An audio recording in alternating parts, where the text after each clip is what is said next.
My husband's coworker told their office that our child wasn't his because the baby is too light, so I embarrassed him to the boss. A few months ago, after many years of trying to conceive, my husband and I had a gorgeous, healthy baby boy. My husband and I are black, which is pertinent to this story. We were over the moon, and family, friends, and coworkers had also been excited for us. Right after I delivered, my husband emailed a birth announcement with a photo of our son to everyone in his office. Fast forward a couple of weeks, and my husband came home fuming after his first day back at work. One of his co-workers informed him that another guy in the office, a new young employee my husband barely knew, had been telling everyone willing to listen that my husband couldn't be our son's father because that baby is too light to be his and its hair is too long and straight. That's a white man's baby, or an Asian's. This guy proceeded to tell everyone what a sucker my husband was and that his excitement over finally becoming a dad was blinding him to the reality that he had been cheated on and his wife impregnated by another man. Side note for anyone who's still unaware, in 2025, black babies in general are fairly pale as newborns, and their skin will darken over the first few weeks. Hair changes to a curlier pattern are usually gradual as well. Our son was no exception, and is now my hub's mini-me.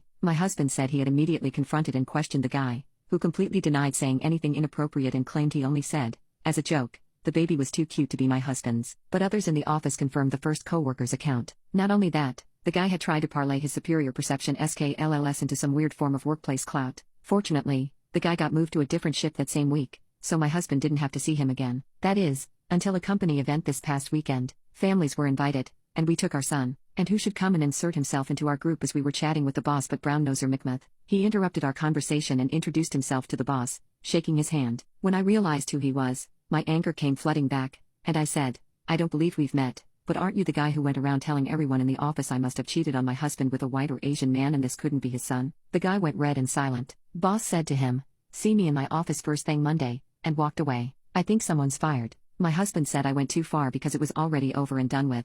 I said it wasn't done for me until I'd had my say, and I was the one being defamed, not him. Update, Brown-Noser McMuth didn't get fired yesterday. They didn't have to fire him because he didn't show up for work. At some point between Saturday afternoon and Monday morning, he cleared out his cubicle and left his badge and company phone on the desk. I'm trying not to feel guilty by telling myself he learned a valuable life lesson and will probably be a new and improved version of himself wherever he lands.